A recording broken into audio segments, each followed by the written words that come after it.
encore.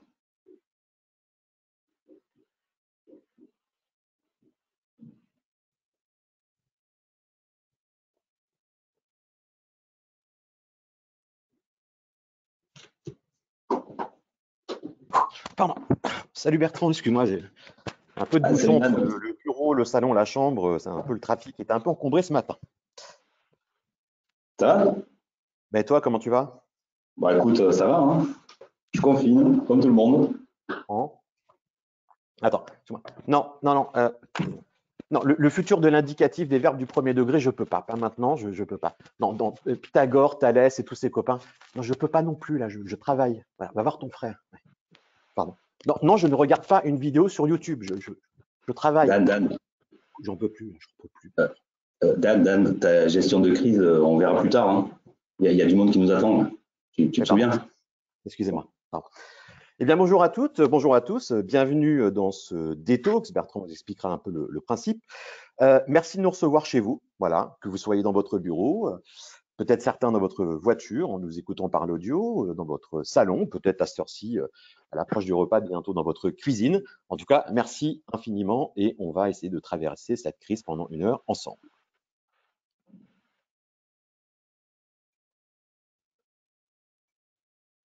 Allô? Oui, tu m'entends? Ah oui, c'est bon. Bah vas-y, c'est à toi, je t'en prie, si tu veux expliquer un peu le concept des Ah oui, excusez-moi. Bon, c'est du vidéos. live, hein.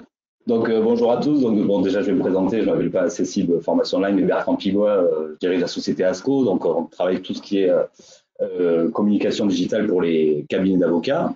Donc, on a souhaité organiser aujourd'hui ce détox, en fait, qui est un format un peu particulier. On a l'habitude d'organiser des talks, c'est-à-dire qu'on se réunit soit en cabinet, soit dans nos locaux, et on fait des conférences sur le digital, sur la gestion de cabinet d'avocats, en live et en présentiel.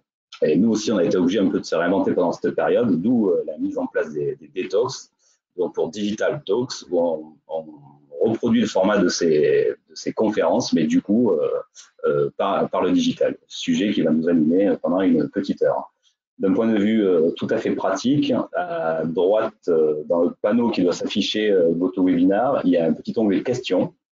Donc, je vous invite à poser vos questions en direct. On peut le montrer par là. Voilà.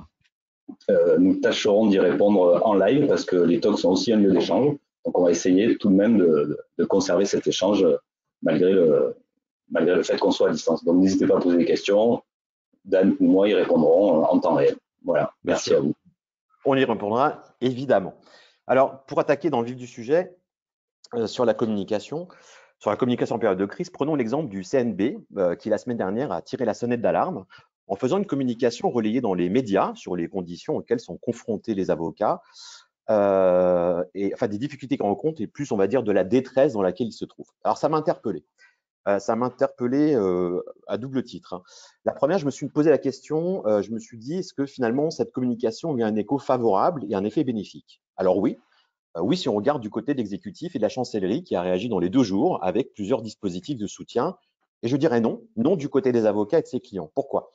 Non du côté de l'avocat, car il se trouve déjà dans une situation compliquée. Ça ne fait, à mon sens, que renforcer une sinistrose ambiante. Et il se retrouve acculé. Et non du côté client. Vous imaginez? Il a vu pendant des semaines les avocats vent debout pour défendre leur système de retraite. Et on lui dit maintenant que près de 40% des structures sont avec un pronostic vital engagé avant la retraite. Il est donc en droit de se demander si son avocat aura tous les moyens humains, financiers et technologiques pour gérer son dossier et le suivi. Avec Bertrand, en fait, nous avons une toute autre vision résolument plus optimiste. De notre point de vue, cette crise sanitaire et économique que nous traversons est de manière contrainte un catalyseur de la transformation digitale de la justice, d'abord, des acteurs qui la composent, et c'est aussi un accélérateur de la transition managériale, de la prise de décision en circuit court. Mais c'est aussi une opportunité pour démontrer son agilité, faire preuve d'initiative et de réactivité. En le même temps, jamais, on va dire que les avocats n'ont été aussi sollicités pour apporter un décryptage devant l'afflux de mesures législatives et d'ordonnances impactant le fonctionnement de tout un pays et de chaque pan d'activité. Alors, dans une période où le juriste joue un rôle pivot, c'est une occasion de gagner en efficacité opérationnelle. Maintenant, du point de vue organisationnel, nous, ce qu'on a vu, forcément, puisqu'on adresse à peu près 20 000 avocats au sein de nos différentes structures, on a vu que du point de vue organisationnel, structurel et dans la relation client, une partie des avocats avaient déjà amorcé la digitalisation de leur cabinet et ont su du coup s'adapter rapidement à cette situation. D'autres, au contraire, ont pris du retard. Et quand on commence à prendre du retard à ce moment-là, quand certains commencent à être plus agiles et pivotent, c'est un peu compliqué. Donc, dans l'adaptation à cette crise sanitaire et dans le plan de continuité d'activité, sans aucun doute, oui, ça va profondément transformer la relation client des avocats. Alors, on peut y voir un avantage non négligeable si celui-ci est en mesure de digitaliser complètement son processus de relation client. Enfin, je dirais que même si les projets nous font vivre et nous permettent forcément de nous projeter, dans l'avenir, nous sommes tous entrés dans une phase court-termiste. Aujourd'hui, en fait, on raisonne vraiment à peu près, pas au jour le jour, mais en tout cas d'une semaine à l'autre. Et en gros, par rapport à cette phase court-termiste aujourd'hui, ça développe chez nous, on va dire, une plus grande capacité d'adaptation et de priorisation. Donc, c'est ce qu'on va voir avec Bertrand, comment finalement les avocats ont dû prioriser, s'adapter aujourd'hui avec les différents outils et les canaux de communication, comment ils ont dû adapter justement les messages qu'ils voulaient faire passer et comment du coup ils ont pu rebondir aussi sur cette crise pour en faire une opportunité. Alors Bertrand, je vais te donner la main sur le module de slide.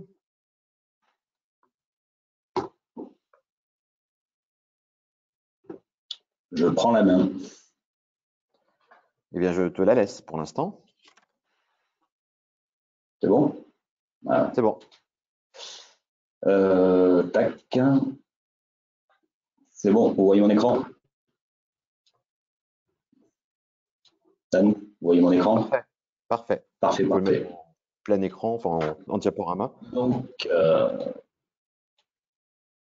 voilà. Donc, nous allons vous parler un peu de. On va essayer d'être assez concret. Donc, on va pas mal parler quand même de Covid-19, de coronavirus, parce que c'est un peu le sujet qui nous a mis du moment. On va essayer de pas trop faire du BFM TV, mais en tout cas, on va montrer des actions, pas mal d'actions qui ont été mises en place par beaucoup d'avocats de toute taille, hein, des grands, des petits, des moyens, pour communiquer justement pendant cette période de crise et montrer plusieurs éléments. Donc, en gros, voilà. En premier lieu, il y a une chose dont je vais vous parler assez rapidement, c'est l'impact d'Internet et des réseaux sociaux pendant cette période de confinement. Et les 5 petits points qu'on va aborder sous forme d'illustration et d'exemple, c'est les 4 enjeux qu'ont eu les cabinets en fait sur informer les clients sur les PCA, donc c'est plan de continuité de leur activité, la veille juridique qu'ils ont mis en place, la réactivité, l'agilité, l'innovation. Ici, on verra pas mal d'exemples de ce qu'ont mis en place certains avocats ou certains cabinets pour justement continuer à communiquer sans parler de ces sujets pendant cette période. Quelques outils aussi pour garder la relation client malgré la distance. Et enfin, qu'est-ce que ça impacte sur le positionnement des cabinets d'avocats. Donc, je vais commencer un peu en parlant de Internet pendant la période de confinement. J'ai trouvé ces chiffres assez intéressants. On peut dire que parmi les stats qu'il y a eu, hein, donc les stats sont assez fraîches de la semaine dernière, hein, c'est qu'on parle d'une utilisation mondiale d'Internet qui a bondi de 70%. Donc, c'est énorme. Hein. D'ailleurs, ils se sont posé la question de savoir si le réseau Internet avait tenu. Je vais prendre un exemple tout simple. Vous avez tous entendu parler de Disney+. La sortie de Disney+, a été repoussée parce qu'ils avaient peur que Internet crache. Voilà. Donc, on verra d'ailleurs dans les sites Internet que toutes les plateformes de streaming se sont beaucoup développées. Donc, il y a eu une consommation d'Internet qui a bondi de 60%, qui a été énorme pendant cette période. Fréquentation des réseaux sociaux a augmenté de 61%, ce qui est énorme. Et c'est plus d'une personne sur deux dans cette étude qui dit qu'elle n'aurait pas pu traverser le confinement sans les réseaux sociaux. Donc, il y a eu vraiment une grosse montée en charge de la consommation des réseaux. Et pourquoi j'aborde ces chiffres? Parce qu'en fait, communiquer en temps de crise, aujourd'hui avec les moyens qui existent, c'est essentiellement les réseaux sociaux. Ça a été la base pour démarrer une communication envers ses clients. Et enfin, bon, voilà, 76% consomment les réseaux depuis un smartphone. Bon, ça, c'est aussi pour dire qu'il faut penser les communications adaptées sur ces supports-là.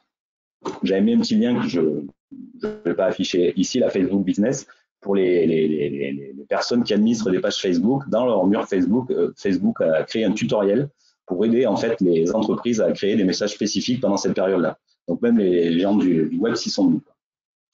Donc, je vais vous montrer deux, trois chiffres intéressants par rapport à s'il veut bien changer. Voilà. Donc ça, en fait, c'est les populations. Les populations qui utilisent les réseaux sociaux, vous avez ici les 16-24, les 25-34. Bon, globalement, on est dans la tendance qui se fait en période de non-confinement. Ce qui est intéressant sur cette slide, c'est la fin, le 45-64 ans, qui sont passés de 18 à 34 et 32% dans l'usage des réseaux sociaux. C'est-à-dire que même ces populations-là se sont mis à consommer sur les réseaux pendant la période que nous sommes en train de traverser. Vous voyez, ça date de avril 2020. Donc ça, c'est une étude qui est réalisée par Google Social et Outsuite, qui sont deux gros acteurs du social media au monde. Donc, ça prouve que dans une stratégie de communication, ben, du coup, là, il y a tout le public cible qui est présent sur ce support-là. Donc, si il faut communiquer aujourd'hui, on ne peut pas se passer de communication sur les réseaux. Et quelque part, vous avez vos clients, vos futurs clients et les enfants qui seront bientôt vos futurs clients. En termes de trafic sur Internet, on peut regarder également, donc je n'ai pas mis les réseaux les plus utilisés, hein, c'est globalement pour vous dire c'est WhatsApp, c'est le réseau social qui a le plus explosé pendant cette période. Et ce que je voulais vous montrer, voilà, c'est en termes de sites web, sur avril, les sites web les plus visités, donc mis à part Google, mais bon, qui finalement est Google le site web le plus visité au monde, on voit en 2 et en 3 deux réseaux sociaux, hein, avec YouTube et Facebook, et vous avez le temps passé par visite par utilisateur. Donc 21 minutes sur YouTube et 11 minutes sur Facebook. Et on voit que même si Instagram est 7e, on est quand même à 7 minutes d'utilisation d'Instagram par jour. Et puis on voit arriver les plateformes de streaming, alors ça va faire sourire, mais Pornhub n'est que 10e, et là où Netflix n'est que 12e aussi. Et Alors, ce qui est intéressant aussi, Bertrand, c'est qu'on peut voir là, par exemple, vous voyez, il n'y a pas LinkedIn, on est dans les 10 premiers. En termes de réseau professionnel, ce qu'il y a, c'est Twitter. Pourquoi? Parce que Twitter est devenu vraiment aujourd'hui le réseau de veille de sourcing sur l'information. Donc, on va aller vraiment essayer de suivre les experts, soit les virologues, soit les grands professeurs, soit les personnes du gouvernement, soit des avocats qui vont décrypter l'information. Mais entre guillemets, c'est vraiment Twitter qui fait que ça va être là le réseau d'influence et c'est là où, au niveau médias et communication, tout va se passer. Exactement. Après, LinkedIn n'apparaît pas parce que LinkedIn, en nombre d'utilisateurs, n'est pas assez, ça ne fait pas la concurrence à Facebook ou à YouTube ou à Twitter. C'est pour ça qu'aussi on n'a pas les stats qui apparaissent ici, quoi. Donc on voit vraiment la place qu'a pris Internet. Donc communiquer aujourd'hui, quelque part, voilà, pour les gens qui ne voient pas LinkedIn, il y a quelqu'un qui pose la question, effectivement, c'est Dan, c'est peut-être par rapport à ça que tu réponds, quelqu'un qui ne voit pas LinkedIn. Usager site web. Après, on pourrait voir.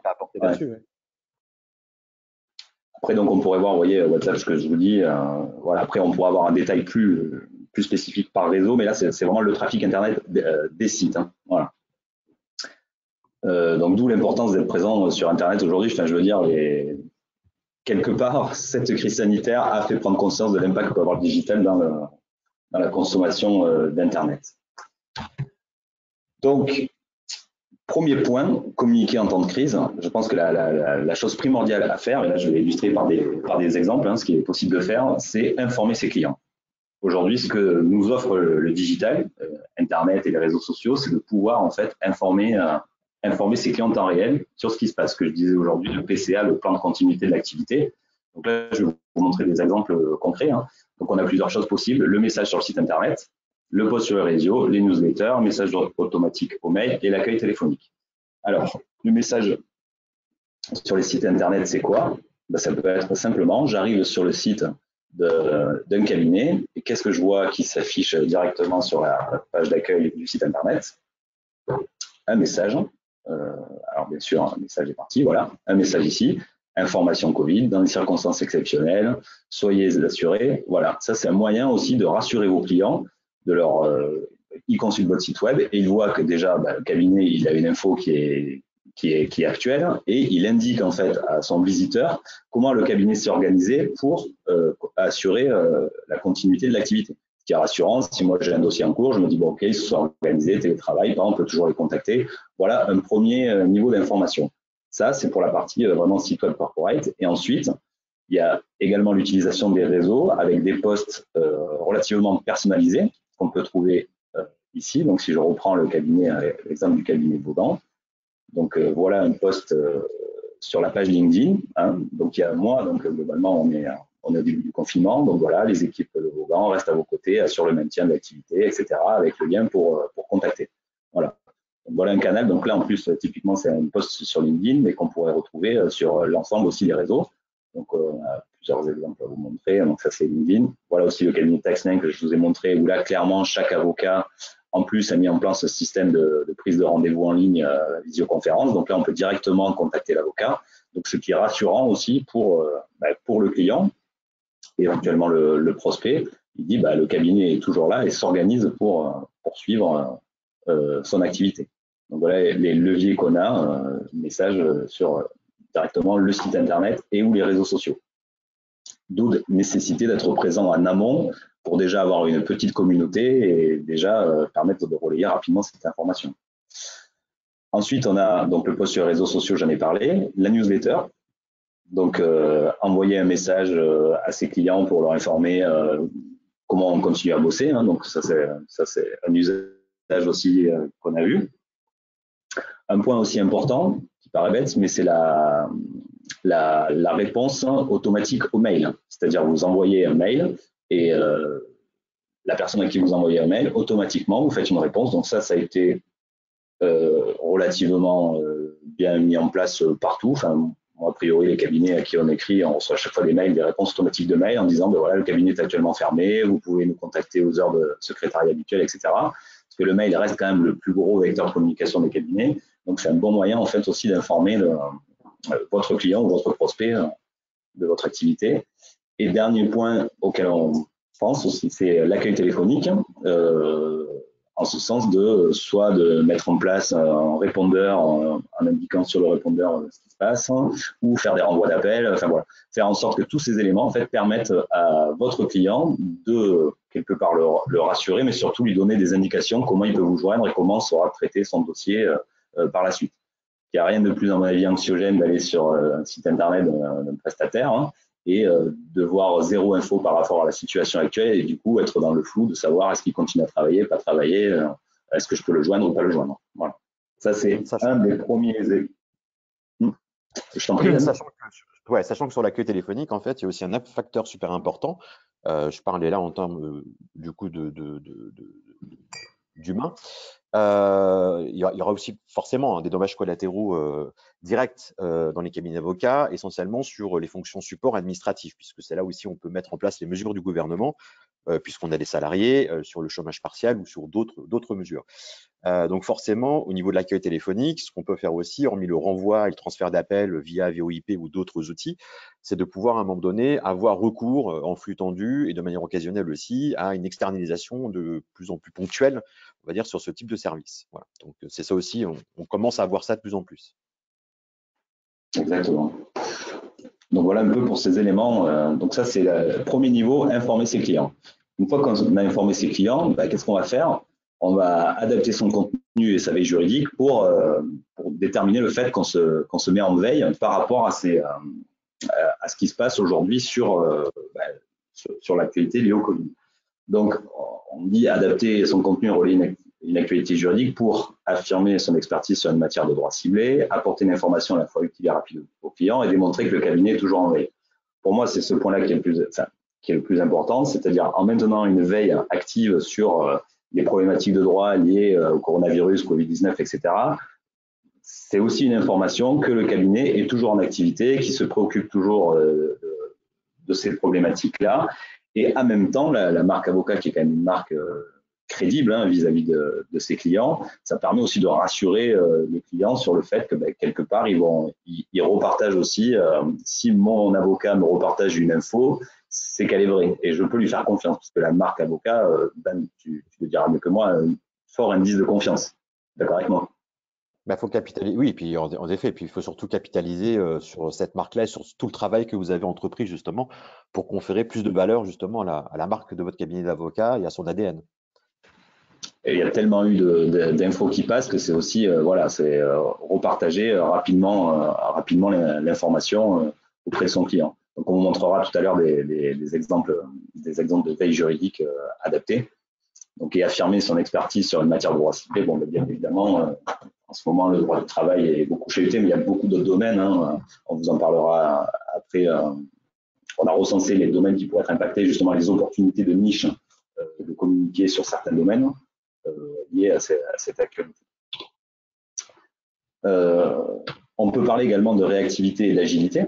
Alors l'agilité, c'est des termes qu'on utilise beaucoup dans nos industries technologiques, le développement, voilà. Mais l'agilité, en fait, c'est quoi? C'est la capacité à s'emparer d'un sujet et à vite réagir par rapport à ce sujet-là. Et on a eu beaucoup de cabinets agiles, en fait, qui se sont re-spécialisés sur un domaine, ou enfin, pas re-spécialisés, pas au sens CMB du terme, mais voilà, qui se sont emparés des sujets rapidement. Donc voilà, c'est s'emparer des ordonnances impactant de la manière de fonctionner. Voilà, informer les clients en temps réel sur l'impact de leur activité. Donc j'imagine que tous les cabinets qui travaillent pour des entreprises, voilà, ils ont dû être pas mal sollicités. C'est comment on met en place le chômage partiel, qu'est-ce que ça impacte, qui c'est qui paye, l'État, quand est-ce qu'on est payé, mais mes employés, qu'est-ce que j'en fais, etc. Est-ce qu'ils peuvent aller quand même sur site faire des interventions, voilà, toutes ces problématiques-là. Les cabinets doivent faire preuve de réactivité par rapport à ça pour tenir en fait en haleine leurs propres clients et garder finalement une activité. Et enfin, capitaliser sur des matières au sein du cabinet ou en développer de nouvelles. Donc ça, c'est ce dont on parlera peut-être tout à l'heure, mais c'est sûr que là, en ce moment, le pénal, ça paraît un peu compliqué, mais s'il y a d'autres matières dans le cabinet, peut-être qu'il est temps de plus capitaliser sur ces matières-là pour continuer à avoir une certaine activité et continuer à faire du business, quoi. Ou en développer de nouvelles. Bon, ça implique d'avoir les compétences en interne. Je sais pas si tu veux rajouter quelque chose, Dan, par rapport à ça ou... Non, non, non. On voit simplement en effet qu'il y a un recentrage aujourd'hui des activités de l'avocat et on voit l'avocat décodeur, l'avocat éclaireur, l'avocat stratège, enfin celui qui s'est rapidement emparé aujourd'hui des enjeux de l'information. Jamais un avocat aujourd'hui ne s'est autant emparé des enjeux de l'information pour essayer justement d'apporter une réponse claire.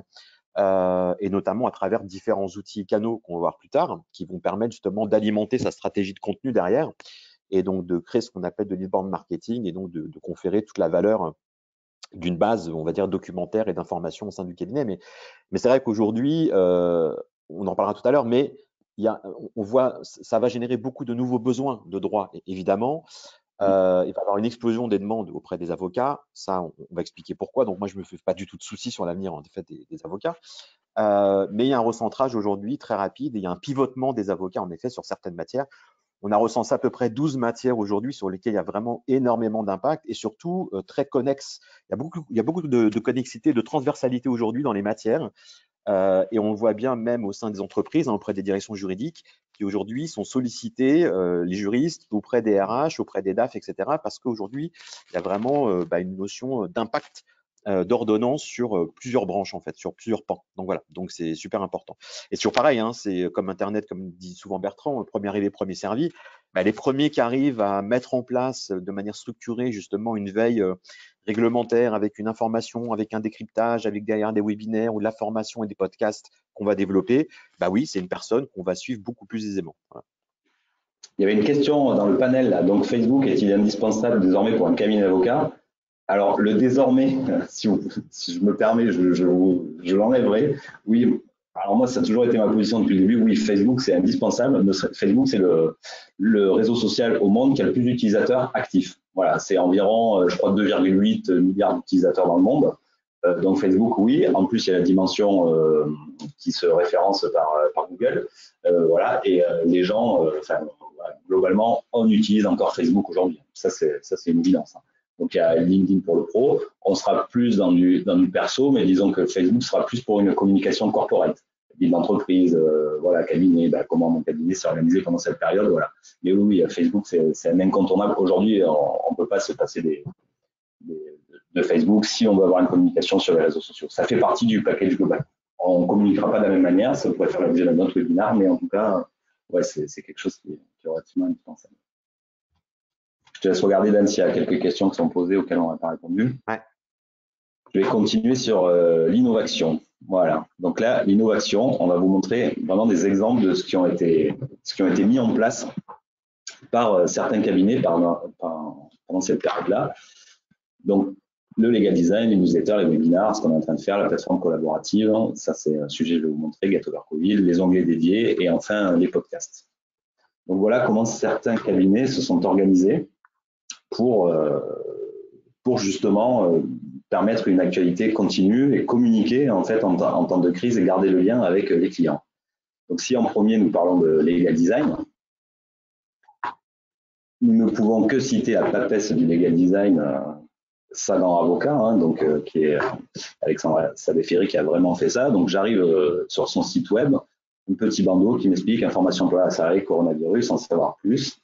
Et en fait, régulièrement, elle va proposer des infographies à l'ensemble de son public sur comment fonctionne le chômage partiel, l'éligibilité, etc. Là, les dernières qui ont été publiées, c'est quelles sont les personnes référentes, en interne pour la reprise d'activité. Enfin voilà. Donc Dan, tu m'as donné une très bonne définition hier. Qu'est-ce que le legal design expliqué en langage clair, tu disais? Mais ça, c'était hier. Tu sais, la réalité d'hier, c'est pas la même qu'aujourd'hui. Non, c'est une simplification en effet du droit par en fait par du design justement pour rendre le droit beaucoup plus clair en effet et beaucoup plus intelligible et audible entre guillemets, de manière visuelle. Donc là, là c'est vraiment l'exemple. Bon, c'est quand même référente en termes de legal design, mais nous pouvons prendre un cabinet ici, comme Ten France, qui n'est pas du tout spécialiste du legal design, qui également s'est mis à faire des infographies sur. Je vais vous afficher par exemple son infographie. Hein. Pareillement, ici, je vous la montre. Hein.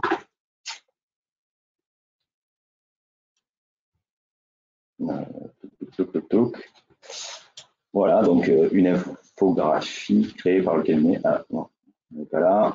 Allez, là, voilà. Donc, 8 étapes clés. Ils ont mis ça un peu en forme. 1, 2, 3, 4, 5, 6. C'est assez clair, c'est précis. Voilà, au moins, ça permet de rendre accessible cette communication de droit. Donc, ils ont pris les problématiques de droit qu'ils ont, on va dire, déjargonnées. Donc, le legal design était un des éléments qui a pas mal marché. La newsletter. Voici par exemple un exemple de newsletter reçu par un cabinet pas plus tard qu'hier. Hein. Donc, maître Patrick Tingibier à Cayenne. Notamment, il traite d'un sujet qui n'est pas très rigolo, mais violence conjugale, qu'est-ce que c'est, quel cycle, quel impact, quelles sanctions. Donc, voilà une newsletter qui recense les dernières actualités liées au Covid envoyées à l'ensemble de sa base client. Donc, ça, c'est des éléments aussi assez simples. Tout ce qu'on va mettre, bon, outre le legal design sur la partie vraiment poussée, comme pourrait l'avoir, ça demande quand même des compétences. Tout le reste, ça ne demande pas, Dan, si je me trompe, ça ne demande pas trop de technicité, trop de compétences particulière. Le webinar, donc le webinar, c'est ce que nous sommes en train de faire. Donc on a appelé ça les détox, mais webinar, en fait, c'est la contraction de web et séminaires, des webinars en ligne. Donc on voit ici toujours le cabinet de Ten France, en fait, qui organise. Donc au webinar, il existe des plateformes gratuites. Hein. Vous vous inscrivez, vous lancez des inscriptions de participants et il suffit qu'il y ait 2 experts qui discutent. Hein. Donc toujours notre cher cabinet Ten France ici qui organise la semaine prochaine un webinar concernant les primes exceptionnelles, de pouvoir d'achat, voilà, spécial Covid-19. Donc voilà une initiative intéressante de la part d'un cabinet d'avocats. On a aussi donc le cabinet Sagan, là, on a vu que, là, qui prochainement aussi organisait, ou peut-être même aujourd'hui, une formation et un webinar très court justement sur le legal design. Donc voilà, donc en fait, vous voyez, il y a même des avocats qui forment les autres confrères justement pour s'emparer de ces nouvelles solutions. Ce qui est intéressant, quand on parlait tout à l'heure d'alimenter justement votre base de contenu et de ligne éditoriale, ce qui est extrêmement intéressant, c'est que là, on voit que le cabinet Ten France a une newsletter, ils font des webinars, ils se sont mis justement à faire de la schématisation et de l'infographie pour justement rendre le langage plus clair et plus compréhensible par rapport aux différentes ordonnances. Ce qui est intéressant, c'est que, hormis le live, ce qui va être intéressant pour ce cabinet, c'est d'exploiter justement en replay derrière en fait ce qui a été fait, de pouvoir toucher une audience beaucoup plus large, donc ses clients, mais notamment ses prospects aussi, mais surtout pouvoir s'en servir derrière en faisant un emailing par exemple et cibler par exemple une clientèle sur un segment de droit en particulier et d'envoyer un emailing de masse avec regardez notre dernier webinar, ça va peut-être pouvoir vous aider et sachez qu'on en organise un prochain sur tel sujet, par exemple le 12 mai. Vous voyez, donc ça permet de pouvoir construire après derrière et de faire de la récurrence. C'est ça, puis le webinar sera disponible, comme tu l'as dit, en replay sur le site internet. Ils peuvent aussi le poster sur leur profil LinkedIn, leur page Facebook. Donc tout ça contribue en fait à une stratégie de, comme tu as dit, inbound marketing. Donc inbound marketing, pour expliquer rapidement, c'est tout ce qui est marketing de contenu. C'est-à-dire qu'on passe de l'outbound marketing, donc c'est-à-dire on pousse une publicité vers le consommateur, à l'inbound marketing, où c'est le consommateur qui cherche et qui va arriver chez vous. Voilà un peu les stratégies aujourd'hui mises en place en termes de marketing. Donc tout ça, Donc, sans le savoir, les cabinets qui écrivent des articles sur leur site internet font de l'inbound marketing. C'est très intéressant. Il y a une autre initiative aussi qui… Oui. Juste avant, je me permets, voilà, il y a quelqu'un en fait qui m'avait posé une question sur Facebook qui m'expliquait qu'en gros, il y a certains de ses confrères qui ont vu leur profil supprimé, leur profil pro. Hein. Donc, comment communiquer alors sur Facebook à partir du moment où leur profil a été supprimé? Alors après, on ne sait pas dans quel contexte. Alors, bon, déjà, il faut juste, il y a une terminologie à bien comprendre sur Facebook, c'est que moi, Bertrand Pigois, je vais avoir un profil et mon entreprise ASCO va avoir une page. Okay, donc, il faut voir si c'est la page ou le profil qui ont été bloqués. Okay, donc déjà, ça c'est un point à voir. Après, nous, à ce jour, on n'a pas eu vent de profil Facebook bloqué. Je sais qu'on a eu de gros problèmes sur Twitter, hein, Twitter qui nous a bloqué quasiment tous les comptes. Mais aujourd'hui, voilà, donc c'est important. En fait, il vaut mieux pour communiquer à titre pro, parce que Facebook reste à titre personnel, personne physique, on va dire, reste sur un profil perso. Donc, si on veut communiquer pro, il vaut mieux créer des pages professionnelles hein, qui ont cette utilité-là. Hein. Facebook a tout intérêt à ce que les pages pro vivent et après sont relayées par des profils perso plus type voilà, consommateur particulier, quoi, je dirais. Je ne sais pas si ça répond à votre question. Donc, on continue donc toujours dans les initiatives. Il y a une initiative qui nous a bien plu avec Dan, c'est cette initiative-là, donc c'est Get Over Covid. Donc, Get Over Covid, c'est une plateforme, en fait, un blog participatif mis en place par des avocats au barreau de Waterloo, Bruxelles, et il y a également dans le comité de rédaction, c'était quoi qu'on avait vu, une agence, je crois. En fait, c'est un pool d'avocats qui se sont regroupés et qui rédigent régulièrement donc de l'information spécifique en fonction de l'actualité liée au Covid. Donc, ils ont appelé ça le blog des entrepreneurs. Tout le monde peut contribuer. Donc, ici, il y avait un petit bouton contribuer et voilà, ils ont rédigé des thématiques, entreprises en difficulté, bac assurance, fiscalité, etc. Et tous les jours, régulièrement, ils vont publier des contenus exclusivement liés à l'actualité, ce qui est très intéressant. Il y a quand même une stratégie de communication derrière. Bon, déjà, ça fait du trafic et chaque article est bien évidemment signé par un des avocats rédacteurs, avec un lien vers le site internet. Donc, par rapport à ce qu'on disait tout à l'heure, la stratégie de contenu, la stratégie d'inbound marketing, ben, ça va générer du trafic vers le site internet du cabinet, donc améliorer sa visibilité. Et là, en plus, il y a l'effet de masse, l'effet communautaire. Donc, ça, c'est un projet très intéressant qui a été mis en place assez rapidement. Et régulièrement, chacun pose ses articles. Donc, voilà, sans trop de… Voilà, là, c'est vraiment l'expertise de l'avocat. L'avocat publie du contenu sur ces blogs, quoi. Ils sont, je crois, une dizaine de rédacteurs. Oui, excuse-moi Bertrand. Alors pas que en effet, parce que donc il y a un comité éditorial, hein, forcément, dans lequel, oui, les fondateurs de la plateforme sont des avocats, mais ce qui est extrêmement intéressant, parce que dans mon approche pluriprofessionnelle ou pluridisciplinaire, c'est que nous avons aussi, bien sûr, des directeurs financiers, des DRH, des assureurs, des notaires qui peuvent en effet contribuer directement. Donc pour moi, c'est vraiment une plateforme experte, entre guillemets, qui sollicite l'expertise de manière transverse tous les acteurs de la pluridisciplinarité sur tous ces sujets. Donc c'est vraiment très enrichissant. On a une question d'Anne, ça ne pose aucun souci déontologique, pas de risque de poursuite. Oui, alors moi j'ai déjà répondu en direct à cette personne parce que je pense que peut-être que c'était qu'on abordait le parti webinaire avec le replay d'envoyer un emailing. En fait, aujourd'hui, on est tout à fait en capacité en termes de sollicitation d'informer donc aujourd'hui n'importe quel client ou prospect, que ce soit par des canaux de newsletter, de podcast ou autre support entre eux. Enfin, voilà.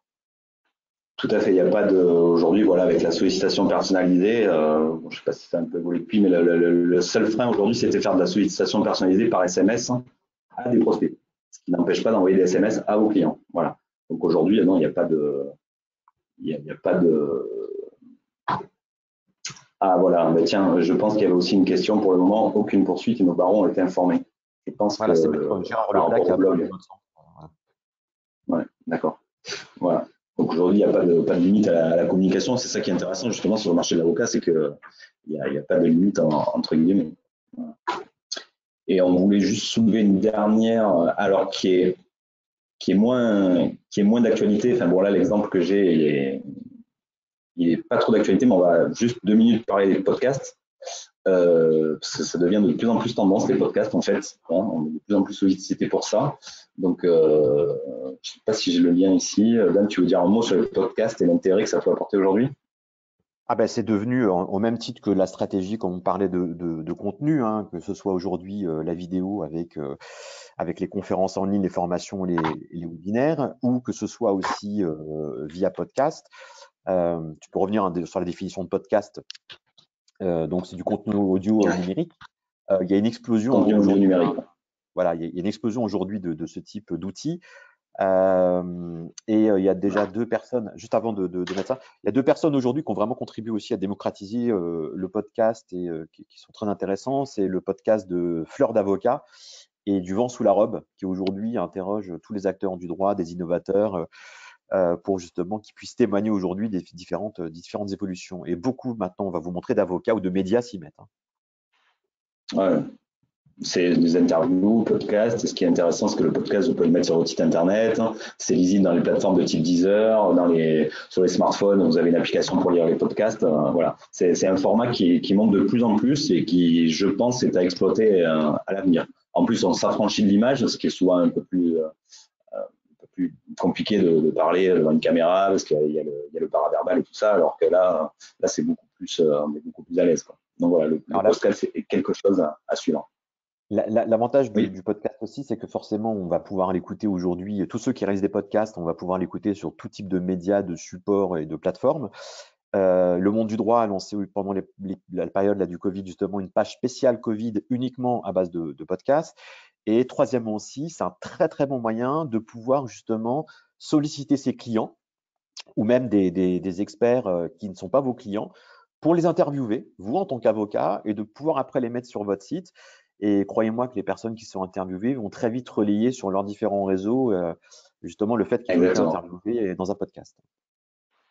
Parce qu'il y a ça aussi, ouais, il y a le fait image, donc même si vous organisez un webinaire, que vous faites intervenir un expert, bah, du coup vous allez toucher votre communauté à vous, mais vous allez aussi toucher la communauté de l'expert.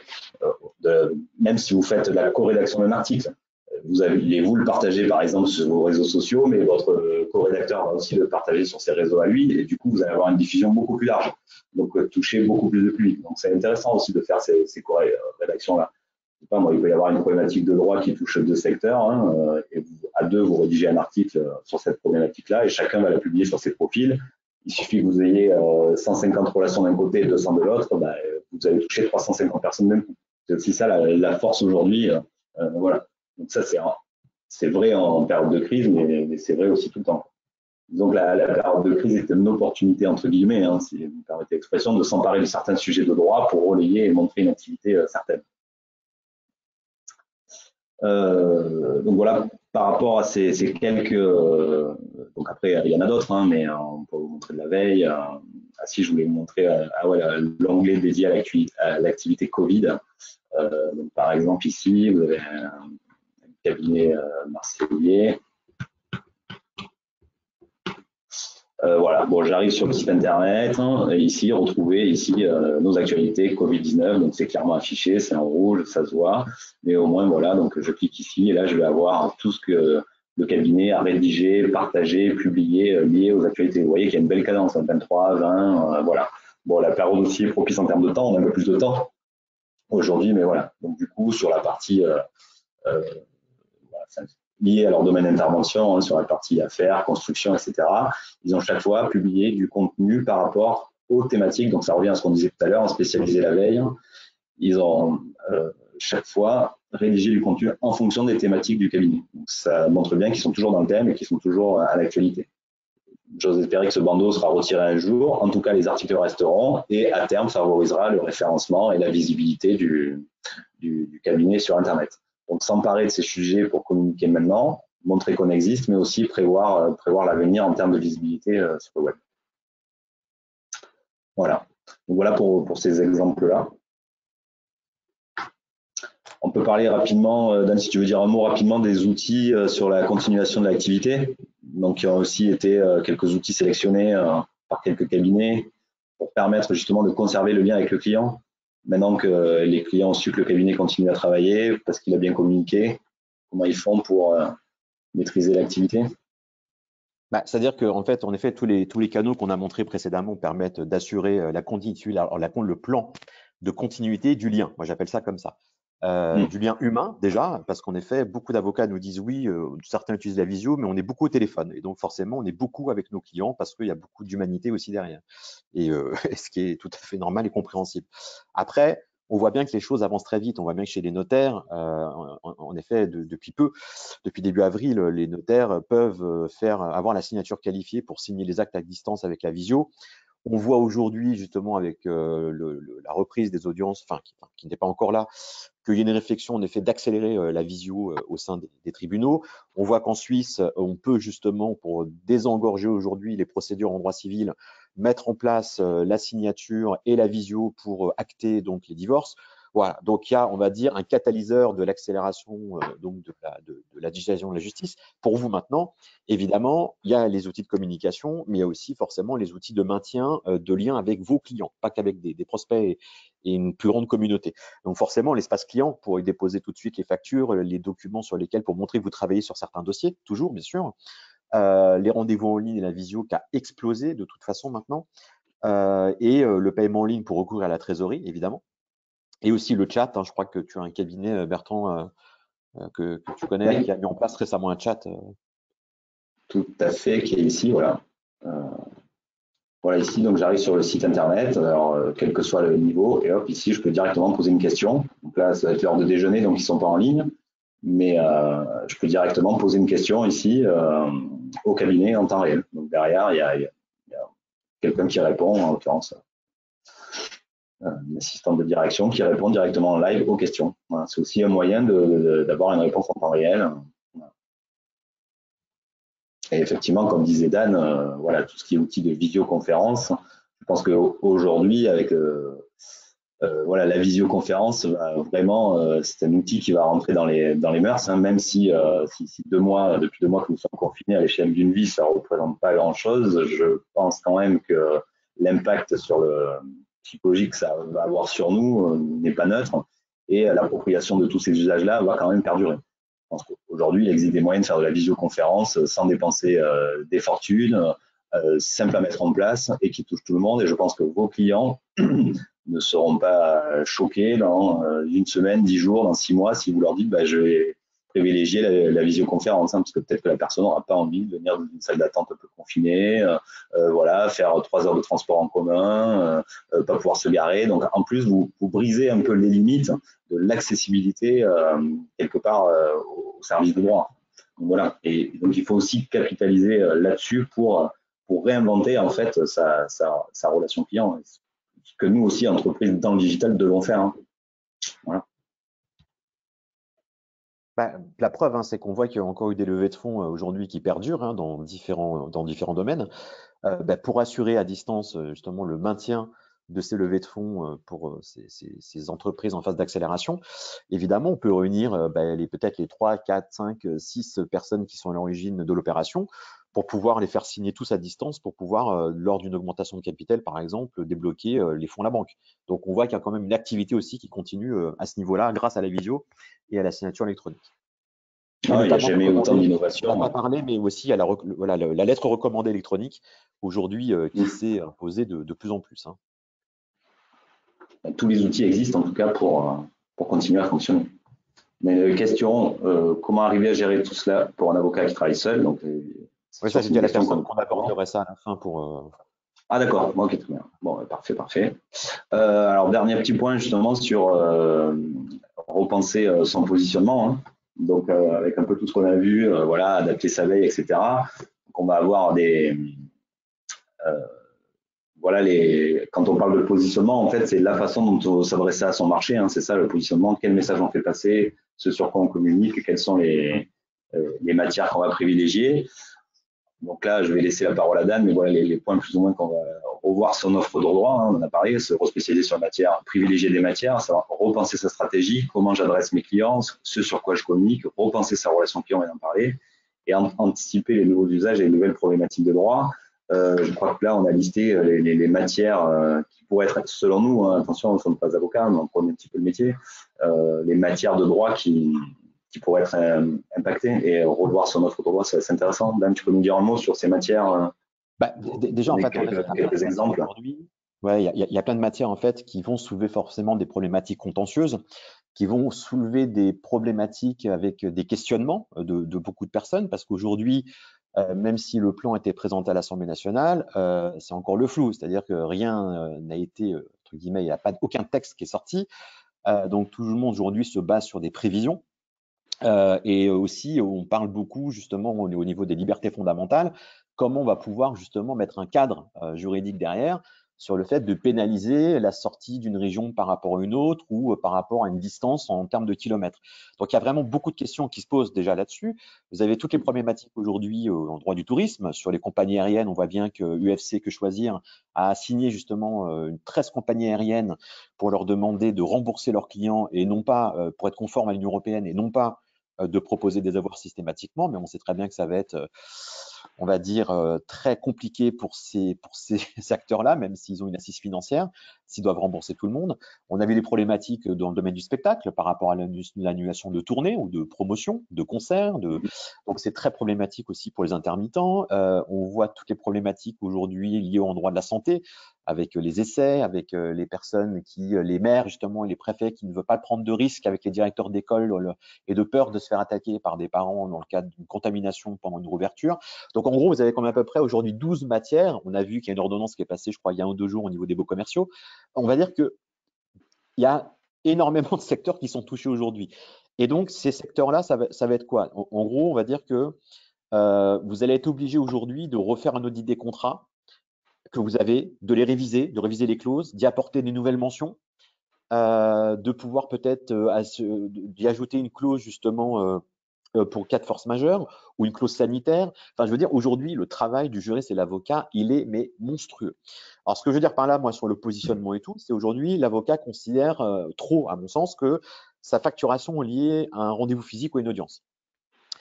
À une audience, hein. Quand je vous le rappelle qu'aujourd'hui, la justice ne semble pas faire partie des 17 chantiers prioritaires pour faire redémarrer l'économie et les services de l'État. Donc, comment s'organiser pour faire reprendre les audiences sans affirmer aujourd'hui qu'on se dirige vers une justice privée? Vous l'avez bien vu, on assiste à une explosion aujourd'hui de recours à des solutions donc de marde, et notamment par voie numérique. Donc, on voit bien hier que le barreau des Hauts-de-Seine a lancé justement une initiative pour accompagner les personnes physiques et morales justement dans la médiation. Donc, explosion de la médiation, de l'arbitrage, de la conciliation. Donc ça, c'est un vecteur qui est extrêmement important pour vous. Quand je reparlais après justement de le fait que l'avocat aujourd'hui se ressente sur tout ce qui est audience et ou rendez-vous physique, il faut repenser la valorisation de son offre, entre guillemets, de professionnel du droit. Et pour moi, ça, c'est un enjeu évident. C'est la première des choses. Deuxièmement, l'avocat d'aujourd'hui, on va dire, doit faire ce qu'on appelle du marketing de l'offre. Voilà. C'est-à-dire qu'il doit être capable de segmenter son marché. Et ensuite, sa facturation viendra donc demain davantage dans sa capacité à être un partenaire au quotidien pour les services juridiques dont la demande est grandissante, au lieu d'être un marchand d'actes, entre guillemets, ponctuel lors d'une procédure judiciaire. Bon, pour vous, l'enjeu culturel est taille, ça c'est clair. Mais l'enjeu pécuniaire, en gros, pour les cabinets avocats, est encore davantage. Autre chose aussi, on va dire qu'il faut adresser différemment les clients potentiels, fidéliser mieux ses propres clients, produire mieux et plus vite. Alors aujourd'hui, il y a beaucoup d'avocats qui me disent oui, mais on va facturer moins. D'autres qui pensent qu'ils vont facturer plus. En fait, je pense que ça va être ni l'un ni l'autre. En fait, il y aura un rééquilibre des choses par rapport à votre profession. Vous allez facturer mieux. Vous allez facturer mieux parce que de manière évidente, aujourd'hui, pour moi, par rapport à des enjeux qui sont vitaux en tant qu'entreprise, par exemple, je ne vais pas aller voir un marchand de sable, un marchand de rêve, je vais aller voir un avocat, je vais voir un expert parce que les enjeux sont trop importants. Donc, il va y avoir vraiment un recentrage aujourd'hui vraiment sur le positionnement et l'expertise de l'avocat. Donc, voilà. Donc, en gros, toutes ces démarches aujourd'hui peuvent être mises et doivent être mises en place si vous voulez profiter de l'immense opportunité, on va dire, qu'offre ce bouleversement. Voilà. Et puis, il y a une matière dont tu as parlé qui nous tient à cœur, c'est le droit du sport.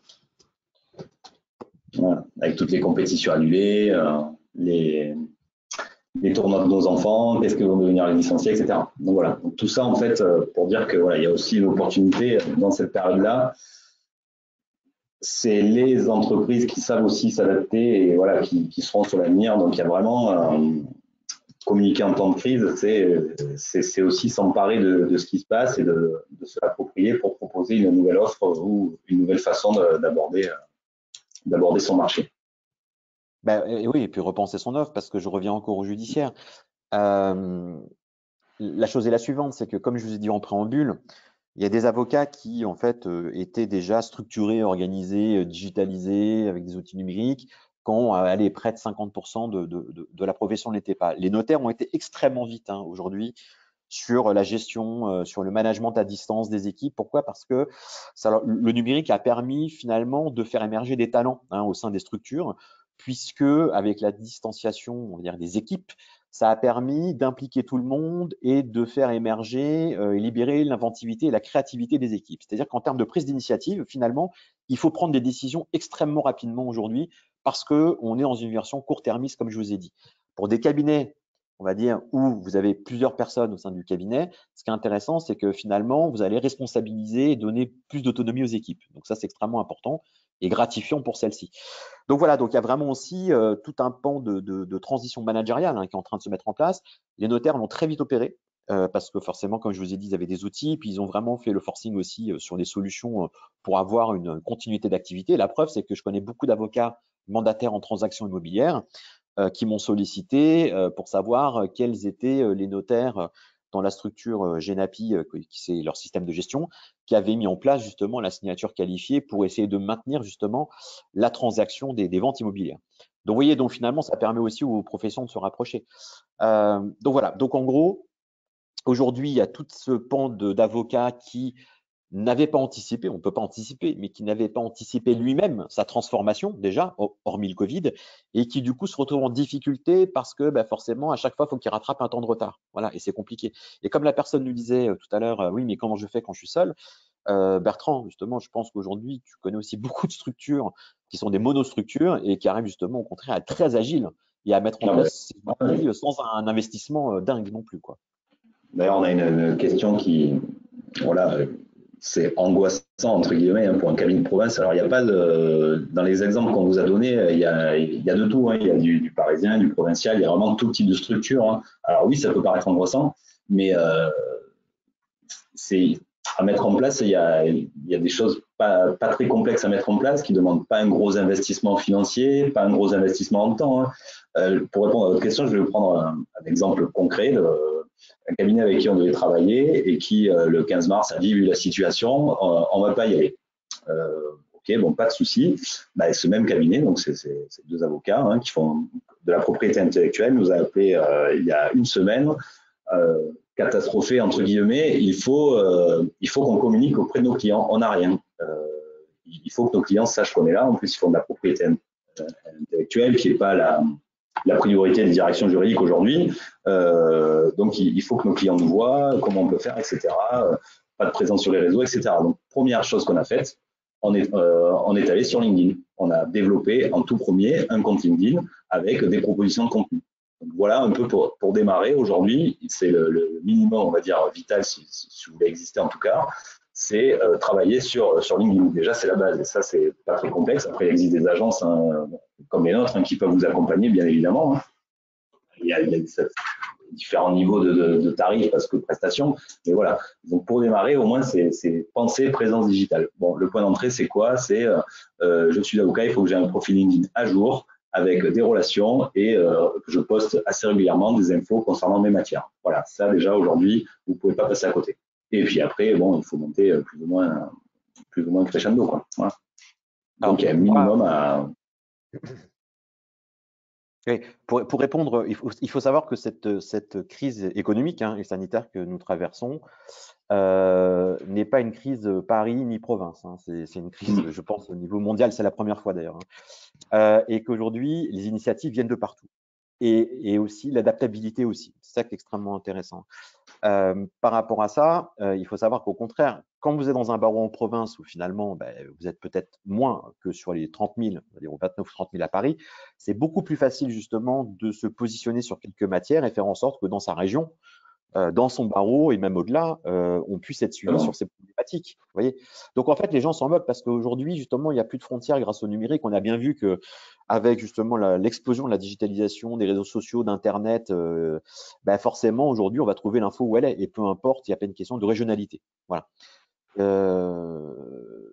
Pour moi, c'est super important de vous dire ça. Et puis, ce que disait Jean Monnet, c'est pour la personne qui me dit ça, ce que dit Jean Monnet, donc j'aime beaucoup cette phrase, c'est que les hommes n'acceptent le changement que dans la nécessité et ils ne voient la nécessité que dans la crise. Donc voilà, donc finalement, c'est à partir de maintenant qu'on se dit, ok, je me bouge. Et moi, ce qui est plus engageant pour moi, c'est plus les communications des fois qui émanent des instances représentatives sur votre profession, plutôt que justement sur cet élan d'opportunité, de positivisme aujourd'hui qu'il peut y avoir dans votre profession. Il y avait une question de quelqu'un aussi sur l'augmentation du trafic sur LinkedIn. Bertrand, je ne sais pas si tu vois la question.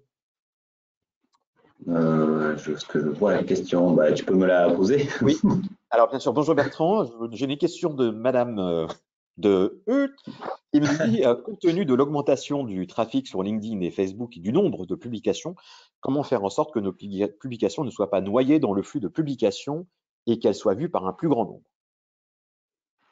Déjà, il faut respecter un calendrier éditorial. Hein. C'est sûr qu'il ne faut pas publier 10 informations par jour, hein, surtout sur Facebook. Alors, chaque réseau social a son propre planning de publication, mais l'important, c'est de publier pas tant en termes de quantité, mais surtout voilà, de manière assez régulière, assez espacée, avec une récurrence à des horaires assez identiques.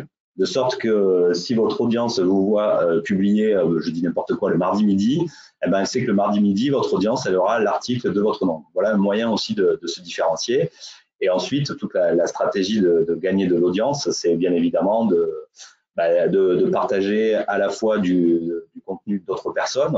C'est aussi quand on écrit des posts, c'est aussi de citer peut-être la marque, peut-être un confrère ou quoi que ce soit pour faire du buzz. Et c'est aussi faire de la demande d'ajout de mise en relation.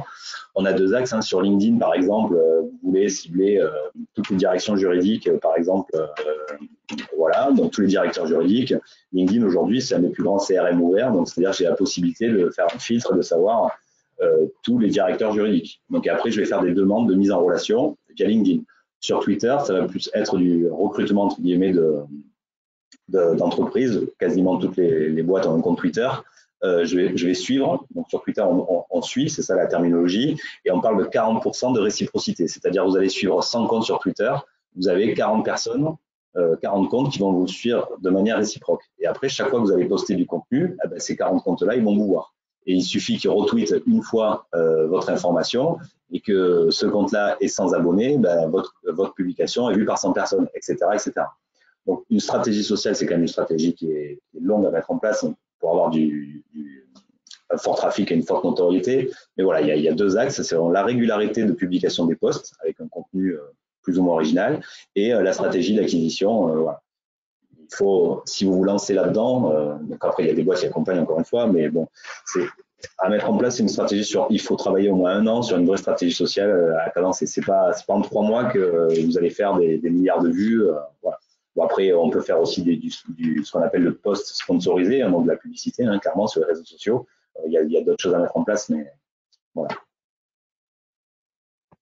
Voilà, je ne sais pas, donc il est 59, on a tenu le timing malgré mon retard du début, je vais m'en excuser. Alors 1 heure c'est court, hein, on a essayé de balayer au sens large.